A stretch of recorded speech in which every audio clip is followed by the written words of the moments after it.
Thank you all so much. We have passed 100 subscribers at the point of filming this video, and I just want to thank you all from the bottom of my heart. I know it's not a massive milestone like some other YouTubers have out there, but for me it means quite a bit. 100 people, that's like more friends than I have in real life. It's quite a few of you. You know, if I put that into context, that would be a massive book club of all of us chatting good book stuff, and so it's really exciting to have you along for this journey. If you do want to stick around, please consider leaving a cheeky like and subscribe down below. But all of that out of the way, let's get into it. Today I am sharing with you 11 upcoming releases that I'm excited for in this third quarter of 2020.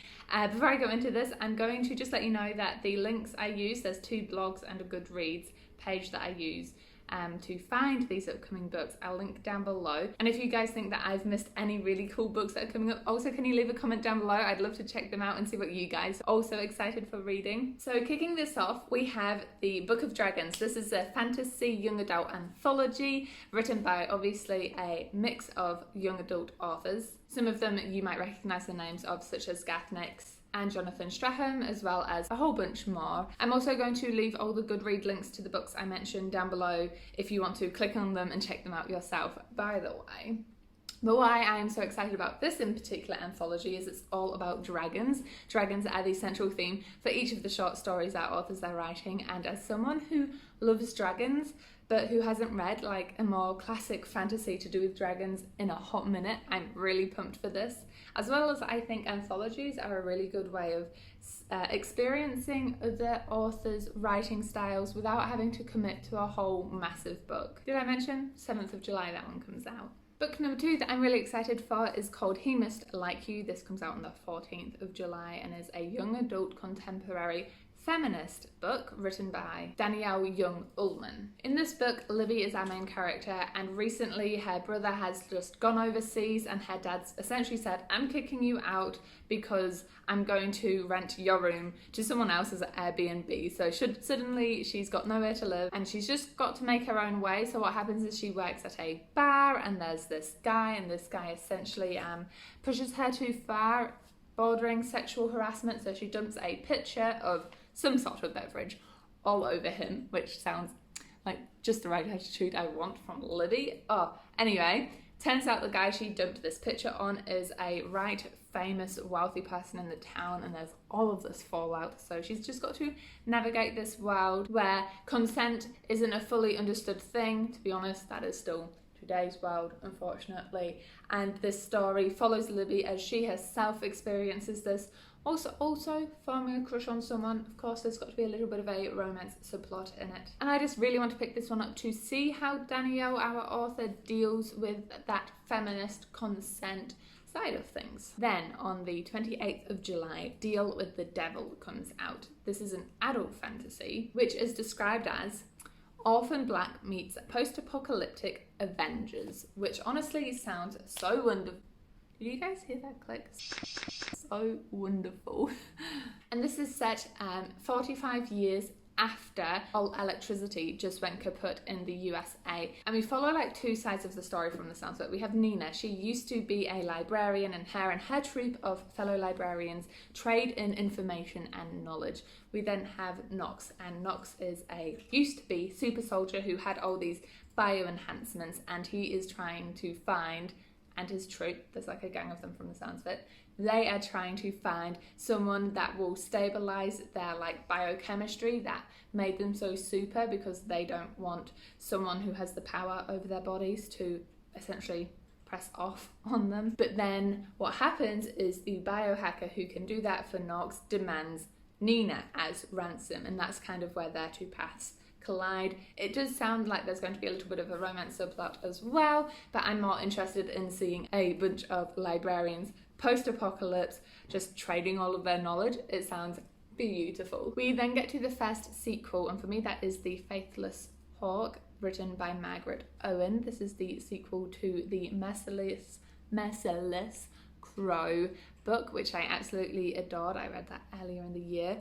There are heaps of sequels coming out this quarter, so do check those links out below, because I am not picking up a lot of them since I haven't read book 1, but you might have read book 1, so get onto that. Obviously I can't say heaps about this without spoiling book 1, but just know that there is a really interesting power structure where the crows are like the bottom of the bottom, and they are there because they can survive this plague that is wiping out the residents of this world, and it's their job to go and collect the bodies. Essentially they're seen as scum. So this book just follows Fee, who is our main character, who's the crow, and she's in a band of people who are like essentially royalty, and they're just trying to make everyone be on an equal playing field. And I just loved how much of a hard ass our main character is. She doesn't let anybody try to diminish her personal like wealth, her personal pride, just because people see her as a crow, like, oh, dirty. She just owns it, and I love her for that.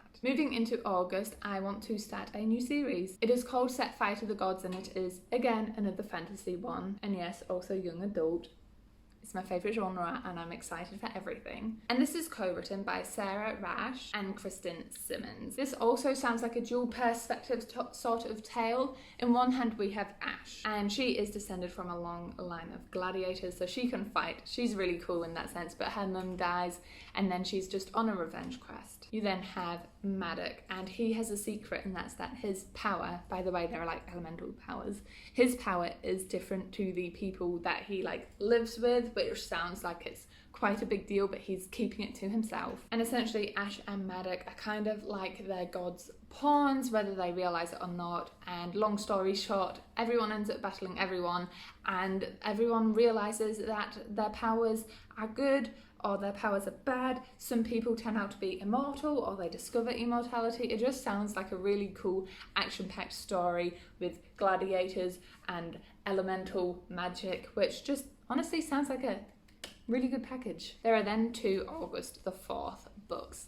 I can almost guarantee that you're aware of the first one, which is Midnight Sun. This is Twilight, but from Edward Cullen, the vampire's perspective. Yes, I have my Twilights here. The very first book is actually over on my TBR shelf. I'm going to get to it this month because I want to reread them all before Midnight Sun comes out, just as a laugh, just to see how it all goes. I haven't read them since I was 13, so it's a solid 10, 11 years since I last read them. I really don't know much else except it's from Edward's perspective, apart from, I believe, a little part of it was leaked years ago, and then Stephanie Meyer was like, no, it's mine. You can't say this. This is my precious baby. Who dare leak it? Who dareth? Who dareth?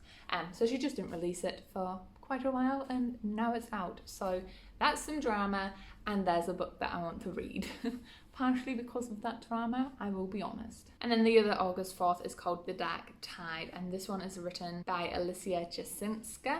Hopefully I'm saying that right. This one is young adult fantasy, I know, again, but it's also LGBT, and it sounds like it's a female to female romance that blooms in this story, and it's essentially a tale of human sacrifice and forests and magic and a queen and like a lowly commoner coming together. And it also has some links into mythological stories.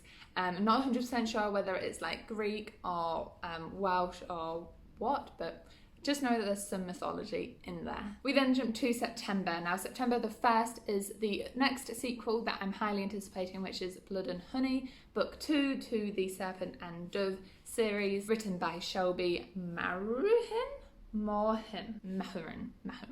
I know that there was a lot of mixed reviews for this one, but personally I quite enjoyed Serpent and Dove. I thought that it was just a fun story.